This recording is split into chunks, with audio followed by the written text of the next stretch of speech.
నమస్తే, welcome to Avani news network. America, Israel, Iran మీద దాడులు ఆపలేదు. ఇరాన్ వాటిని ఎదుర్కోవడం ఆపలేదు. ఒకవైపు కాల్పుల విరమణ ఒప్పందం అంటూనే ఇంకొక వైపు దాడులు చేయడం చాలా కాలంగా అమెరికా సాగిస్తున్న నీతి అది.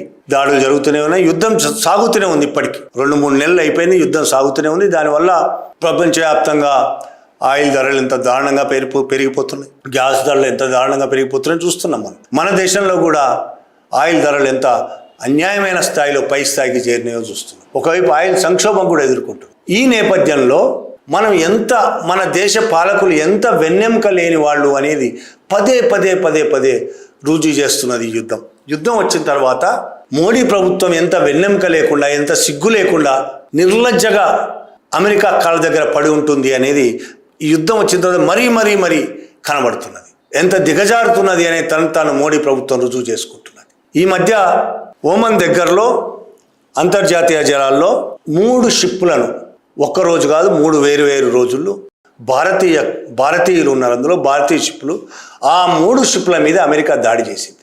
చివరిగా దాడి చేసిన షిప్లో 3 భారతీయులు చనిపోయారు. 24 మంది ఉంటే 21 మందిని ఓమన్ సైన్యాలు రక్షించాయి. 3 చనిపోయారు. ఆ 3లో ఆదిత్య శర్మ, శివానంద్ చౌరాసియా, పట్నాల సురేష్. ఈ పట్నాల సురేష్ది ఆంధ్రప్రదేశ్, శ్రీకాకుళం, వైజాగ్ అనుకుంటా. మన దేశానికి చెందిన పౌరులను అమెరికా దాడి చేసి చంపేస్తే మన స్పందన ఎలాగ ఉండాలి? అదే పాకిస్తానో చైనానో చేస్తే మన స్పందన ఎలాగుంటుంది? పాకిస్తానో చైనా పక్క ఇరాన్ చేసినా మన స్పందన ఎలా ఉంటుంది? అమెరికా చంపేస్తే మన స్పందన ఎలా ఉండాలి, ఎలా ఉంది? అసలు అమెరికా పేరు తీయకుండానే ఒక ప్రకటన, ఇలా దాడి జరిగింది, 3 చనిపోయారు, భారతీయులు చనిపోయారు, అక్కడ ఏర్పడిన ఉద్రిక్త కారణాలు ఇచ్చే విధంగా జరిగింది, ఎవరు చేశారు, ఎందుకు చేశారు, ఆ మాటే లేదు. మాట లేకుండా భారత ప్రభుత్వం ఒక ప్రకటన. ఎంత అన్యాయమైన పరిస్థితి. 3 నౌకలు, ఒకటి ఎంటీ మారివెక్స్, ఎంటీ సెట్టబెల్లో, ఎంటీ జల్వీర్ల మీద దాడి జరిగింది. ఈ దాడి జరిగినప్పుడు మిగతా 2 షిప్ల మీద దాడి జరిగినప్పుడు కనీసం మాట్లాడలేదు. 3వ షిప్ మీద దాడి జరిగి 3 చనిపోయిన తర్వాత అనేక విమర్శలు వచ్చిన తర్వాత కూడా రకరకాల మాటలు మాట్లాడింది మోడీ ప్రభుత్వం. నౌకలపై భారతీయ జెండా లేదని, కాబట్టి మనం ఏం మాట్లాడలేమని. అంతేకాకుండా అమెరికా పేరు చెప్పడానికి కూడా భయపడి ఒక స్టేట్మెంట్ రిలీజ్ చేస్తుంది. జూన్ 10వ తేదీన విదేశీ వ్యవహారాల శాఖ ఒక ప్రకటన రిలీజ్ చేసింది. ఒమన్ తీర ప్రాంతం వద్ద సెటబెల్లో అనే వాణిజ్య నౌకపై దాడి జరిగినట్టు, నౌకలో 24 మంది సిబ్బంది ఉంటే అందులో 3 చనిపోయారు, 21 మంది ఓమన్ రక్షించారనేది ఆ ప్రకటనలో చెప్పారు. ఇటీవల ఆ ప్రాంతంలో వాణిజ్య నౌకలపై జరుగుతున్న దాడులు తీవ్ర ఆందోళన కలిగిస్తున్నాయి. ఈ ఘటనలు ఆ ప్రాంతంలో కొనసాగుతున్న ఘర్షణల ప్రత్యక్ష ఫలితం. ఉద్రిక్తతలను వెంటనే తగ్గించాలని పిలుపునిస్తున్నాం. దౌత్యపరమైన చర్చల ద్వారా సమస్య పరిష్కారం కావాలని కోరుకుంటున్నాం. వాణిజ్య నౌకలు, పౌర మౌలిక సదుపాయాలపై దాడులు ఆపాలని డిమాండ్ చేస్తున్నాం. అంతర్జాతీయ జల మార్గాల్లో స్వేచ్ఛాయుత నౌకాయానం, వాణిజ్య రవాణా పునరుద్ధరించాలని కోరుతున్నాం. ఇందులో ఎక్కడైనా ఎవరు దాడి చేశారు, ఎందుకు చేశారు, ఎవరిని డిమాండ్ చేస్తున్నాం, ఎవరిని కోరుతున్నాం? దీన్నే వెన్నెముకలేనితనం అంటారు. 3 పౌరులు చనిపోయారు కాబట్టి తప్పని పరిస్థితుల్లో ఒక స్టేట్మెంట్ ఇవ్వాల్సి వచ్చింది. ఆ స్టేట్మెంట్ కూడా వాణిజ్య నౌకలపై జరుగుతున్న దాడులు తీవ్ర ఆందోళన కలిగిస్తున్నాయట. ఎవరు చేశారు దాడులు? అమెరికా దాడి చేస్తే కనీసం ఆ పేరు పలకడానికి కూడా వెన్నెముక లేని తనమైంది. మరి దౌత్యపరమైన చర్చల ద్వారా సమస్య పరిష్కారం కావాలని కోరుకుందాం, బాగుంది. వాణిజ్య నౌకలు, పౌర మౌలిక సదుపాయాలపై దాడులు ఆగాలని డిమాండ్ చేస్తున్నాం. ఎవరు ఆపాలి? ఆగాలని డిమాండ్ చేయడం ఎవరిని చేస్తున్నారు డిమాండ్? అమెరికానా, ఇరాన్నా, ఇజ్రాయిల్నా? ఎవరు దాడులు చేస్తున్నారు? మీరు ఎవరిని డిమాండ్ చేస్తున్నారు? ప్రకటనలో కూడా స్పష్టత లేకపోవడానికి కారణం భయమే. ట్రంప్ అంటే ఉన్న భయం, అమెరికా అంటే వణుకెందుకంత? ఇక దేశవ్యాప్తంగా, ప్రపంచవ్యాప్తంగా దీని మీద విమర్శలు వచ్చాయి. ఇంత వెన్నెముక లేకుండా ప్రవర్తిస్తుంది భారత ప్రభుత్వం అని. దాంతో జూన్ 11న ఒక ప్రెస్ బ్రీఫింగ్ విదేశీ వ్యవహారాల శాఖ స్పోక్స్ పర్సన్ రణ్ధీర్ జైస్వాల్ ఒక ప్రెస్ బ్రీఫింగ్లో చెప్పిన మాట. The protest that we made, we had summoned the US CDA to register a protest on the attack that happened on this commercial vessel off the coast of Oman, Setebello. 3 Indian nationals have died in that incident. US దాడులను స్ట్రాంగ్గా protest చేశాం. ఎవరి దగ్గర? రాయబారి, తాత్కాలిక రాయబారిని పిలిచి మరీ protest చేశాం, నిరసన తెలిపాం. ఈ దాడులు తక్షణం ఆపాలని స్పష్టంగా చెప్పాం. ఏంటిది? చర్యలేవి అని మాట్లాడుతున్న దేశం, అడుగుతున్న దేశం చర్యలేవి. మీ 3 పౌరులను అమెరికా చంపితే ముందేమో అమెరికా పేరెత్తకుండానే ఒక స్టేట్మెంట్ ఇచ్చేశారు. పెద్ద ఎత్తున విమర్శలు రావడంతో మేము రాయబారిని పిలిచాం, గట్టిగా చెప్పాం, కళ్ళెర్ర చేశాం, ఆవేశంగా మాట్లాడాం, కాలుతో భూమిని తన్నాం, చైర్ను పక్కకు తోసేశాం. ఈ మాటలు చెప్పడం కాదు. నువ్వు లోపల ఏం చేసావు ఎవరికి తెలుసు? తెలియదు కదా. చర్యలు ఏం తీసుకున్నావు? ఈ సమయంలో ఇంత వెన్నెముక లేకుండా మోడీ ప్రభుత్వం ప్రవర్తిస్తున్న సమయంలో సోషల్ మీడియాలో గత ప్రభుత్వాలు ఏం చేశాయి ఇలాంటి సంఘటనలు జరిగినప్పుడు అనేది చాలా పెద్ద ఎత్తున ప్రచారం జరుగుతుంది. నెహ్రూ ప్రభుత్వం కానీ, ఇందిరాగాంధీ కానీ, రాజీవ్ గాంధీ కానీ, లాల్ బహదూర్ శాస్త్రి కూడా, తర్వాత మన్మోహన్ సింగ్ హయాంలో జరిగిన ఒక సంఘటన వీడియోతో సహా ప్రచారం అవుతుంది సోషల్ మీడియాలో. 2013 డిసెంబర్లో జరిగింది. దేవయాని కోబ్రగాడే, ఈమె న్యూయార్క్లో భారత ఉప కౌన్సిల్ జనరల్గా పనిచేస్తున్నారు. దేవయాని న్యూయార్క్లో పనిచేస్తుంది భారత ఉప కౌన్సిల్ జనరల్గా.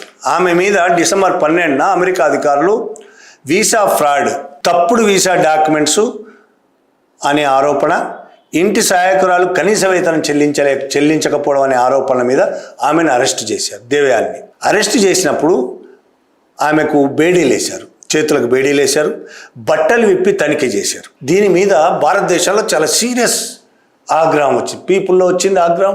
ప్రభుత్వం కూడా సీరియస్ అయింది దీన్ని. ప్రభుత్వం, అమెరికా ఏమో దీన్ని క్రిమినల్ మ్యాటర్గా చూసింది, భారతదేశం దీన్ని దౌత్య అవమానంగా భావించింది. భారత ప్రభుత్వము భావించి డిసెంబర్ 17న చర్యలు తీసుకున్నది. అది అమెరికా రాయబారిని పిలిచి ఆగ్రహం వ్యక్తం చేసి, కుర్చీని దన్నేసి, కళ్ళెర్ర చేసి, ఇది కాదు చేసింది, చర్యలు తీసుకుంది.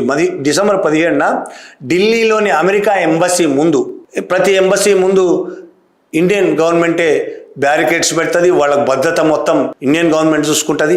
అమెరికా ఎంబసీ ముందు పెట్టిన బ్యారికేడ్స్, భద్రతా బ్యారికేడ్స్ మొత్తం తొలగించేసి కాంక్రీట్తో కట్టారు, దాన్ని పగలగొట్టేశారు, మొత్తం తొలగించేశారు. జేసీబీ బుల్డోజర్లు ట్రక్కులతో రోడ్డు మీద ఉన్న బ్యారికేడ్స్ మొత్తం కూల్చేసి తీసేశారు. అమెరికా ఎంబసీ ముందు ఉన్న బ్యారికేడ్లను రోడ్ల మీదకి, అమెరికా ఎంబసీ దగ్గరికి ప్రజలు రానివ్వరు. కానీ ఆ రోజు మొత్తం తొలగించేసి మొత్తం బ్యారికేడ్లను ప్రజలు రావచ్చు అని చెప్పేశారు, ప్రజలకు ఓపెన్ చేశారు మొత్తం. ఎవరైనా అమెరికన్ ఎంబసీ మీద దాడి చేయకుండా, సూసైడ్ అటాక్ చేయకుండా ఉండడం కోసం, దాడులు చేయకుండా ఉండడం కోసం అమెరికా ఎంబసీ భద్రత కోసం ఏర్పాటు చేశారు. దాన్ని తొలగించి ప్రజలకు ఓపెన్ చేశారు. దాన్ని యుఎస్ డిప్లొమాట్ల ఐడి కార్డులు విత్డ్రా చేసుకున్నారు. ఎంబసీ సిబ్బందికి ఇచ్చే ప్రత్యేక సౌకర్యాలు కూడా తగ్గించేశారు. ఆల్కహాల్, ఫుడ్, ట్రాఫిక్ ఇమ్యూనిటీ ఇట్లాంటివన్నీ. అమెరికా ఎంబసీలోని క్లబ్ మూసేయాలని ఆదేశాలు ఇచ్చారు. ఎంబసీలోని క్లబ్ ఉంటుంది. భారత్ యుఎస్ అంబాసిడర్కు పిలిచి అపాలజీ డిమాండ్ చేసింది. ఉట్టిగా పిలిచి అపాలజీ డిమాండ్ చేయడం కాదు, ఇవన్నీ కార్యక్రమాలు చేసి బ్యారికేడ్స్ తీసేసి వాళ్ళకి ఇవ్వాల్సినవన్నీ ఇవ్వకుండా అపాలజీ చేయాలని డిమాండ్ చేసింది. దాంతో యుఎస్ ప్రభుత్వం వెంటనే ఆమెకు అపాలజీ చెప్పి 2014లో భారత్ తీసుకొచ్చేసారు ఆమెని. ఛార్జెస్ మొత్తం తర్వాత డిస్మిస్ అయిపోయాయి. ఈ కారణం వల్ల కొంతకాలం భారత్ ఇండియా మధ్య ఉద్రిక్తతలు ఉన్నా తర్వాత మామూలు అయిపోయాయి. అటువంటి ధైర్యం మోడీ ఎందుకు చూపలేకపోయాడు? మన్మోహన్ సింగ్ ఏదో గొప్పోడు అనేది నా ఉద్దేశం కాదు. ఒక దేశ ప్రధాని, సార్వభౌమాధికారం ఉన్న దేశానికి ప్రధాని ఇంకొకళ్ళకు లొంగకుండా ఉండడం అనేది ఈ దేశ ప్రజలు కోరుకుంటారు. ఇంకొకటి కాళ్ళ దగ్గర మోకరిల్లకుండా ఉండాలనేది ఈ దేశ పౌరులు, ప్రజలు కోరుకుంటారు. మోడీ నుంచి కూడా అదే కోరుకుంటున్నారు కదా.